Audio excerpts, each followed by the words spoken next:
I'm Kate, 43, a marketing exec in Seattle, and this is my story of a choice that changed everything. My life with Andrew, my husband of 20 years, felt like a cozy but faded sweater, comfortable yet dull.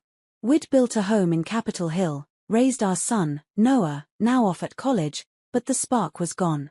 Work consumed me, and I felt invisible, my body softening with age. So, I joined a gym in Belltown, determined to reclaim myself. That's where I met Luke, my 25-year-old trainer. He was all energy, tanned, muscular, with green eyes that saw right through me. His voice, firm and confident, pushed me through workouts, and I felt alive. One day, after a grueling session, he lingered, complimenting my drive. Our chats turned flirty, his dominance thrilling in a way Andrew's quiet kindness wasn't. One evening, in the gym's empty locker room, he kissed me bold, electric. I knew it was wrong, but I didn't stop. We stole moments in the showers, the gym's storage room, even a park at dusk, his commands making my heart race. I was addicted to the rush, to feeling young again. But guilt gnawed at me. Andrew, oblivious, cooked dinner, asked about my day. I lied, smiling, while my secret burned. Seattle's rain mirrored my turmoil, the Space Needle looming like a judge. Was I throwing away my marriage for a thrill? Or was this who I was now? Stay tuned for part 2, where my secret grows, and the stakes get higher. My affair with Luke became my escape. I'm Kate, 43, and those stolen moments in Seattle's gym locker rooms, dimly lit corners, felt like a drug. Luke, 25, was everything my marriage wasn't: commanding, intense, thrilling. He'd whisper orders, and I'd obey, reveling in his control. We'd sneak away to a Fremont park, kissing under cedars, or meet in a hotel, his dominance making me feel desired, not just a wife or mom. But every night, I'd return to Andrew, his steady love a stark contrast. He'd talk about work, our garden, unaware of my betrayal. Guilt ate at me, but Luke's texts kept me hooked. Meet me tonight. I couldn't say no. At work, I was distracted, missing deadlines.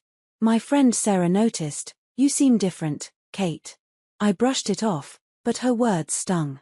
Luke pushed boundaries, suggesting a weekend getaway. I hesitated. We had Noah's college break coming. I told Luke we needed to slow down, but he smirked. "You love this." He was right, and I hated it. One night, Andrew saw me smiling at a text, asking, "Who's that?" I lied, heart pounding. Seattle's fog cloaked my secret, but it was unraveling. I journaled, torn between Luke's fire and Andrew's warmth. Could I keep living this double life? Or would it crash? As the city's lights flickered, my heart wrestled with desire and duty. I'm Kate, and my secret affair with Luke was spiraling. Seattle's rain-soaked streets mirrored my chaos as I juggled my life with Andrew and stolen moments with my 25-year-old trainer. Luke's dominance, his bold moves in the gym's showers or a Pike Place alley, kept me hooked, but the thrill was fading into fear. I loved how he took charge, but I hated lying to Andrew. He'd plan date nights, his kind eyes searching mine, and I'd fake smiles, my heart heavy. At work, Sarah pressed, "What's going on, Kate?" I dodged, but my focus slipped, campaigns faltering. Luke sensed my distance, pushing harder: late-night calls, risky meetups. "You're mine," he'd say, and I'd melt, but then cry alone, thinking of Noah, our son. One evening, Andrew found a gym towel in my bag, Luke's initials stitched on. "New trainer perk," he joked, but his tone was off. I panicked, lying again. The guilt was suffocating, yet Luke's pull was magnetic. I tried pulling back, telling him, "This is too much." He laughed, "You'll be back." Seattle's grey skies felt like a warning. I started therapy, admitting my affair. "What do you want?" my therapist asked. I didn't know Luke's fire or Andrew's home. Then, a text from Luke popped up while Andrew used my phone. His face darkened. The truth was out. As the city's ferries hummed, my marriage hung in the balance. My world crashed when Andrew learned about Luke. That night in our Capitol Hill home, Seattle's rain pounding outside, he showed me Luke's text, "Miss you in the shower." His voice broke. "How long, Kate?" 20 years of marriage, building a life, raising Noah, flashed before me. I confessed, tears streaming, about the gym, Luke's dominance, the thrill. Andrew's pain cut deep. He didn't yell, just said, choose. Me or him. I begged for time, but he walked out, staying at a hotel. Alone, I sobbed, replaying our life first dates, Noah's birth, struggles we'd overcome. Luke was passion, youth, but Andrew was my rock. I met Luke at the gym, ending it. You're leaving me for him, he scoffed.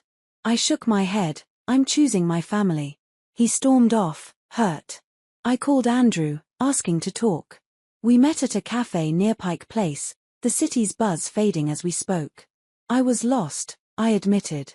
He nodded, hurt but listening. We agreed to try therapy, to rebuild. Luke texted once more. I blocked him. Seattle's fog lifted, mirroring my clarity. I wanted Andrew, our history, our future. Therapy helped us unpack my betrayal, his neglect. We started small walks by Lake Union, honest talks. A spark flickered, new yet familiar. As the city's lights glowed, I knew we weren't done. Choosing Andrew was the hardest, best decision I ever made. After ending things with Luke, Seattle felt different, cleaner, like the rain had washed my guilt away. Andrew and I dove into therapy, raw and honest. I admitted needing excitement, he confessed to taking me for granted. We rebuilt, step by step. Date nights returned, dinners in Fremont, kayaking on Lake Washington. His touch, once routine, sparked again, our intimacy deeper for the pain we'd faced. Noah, home from college, saw us laughing, saying, "You guys seem happy."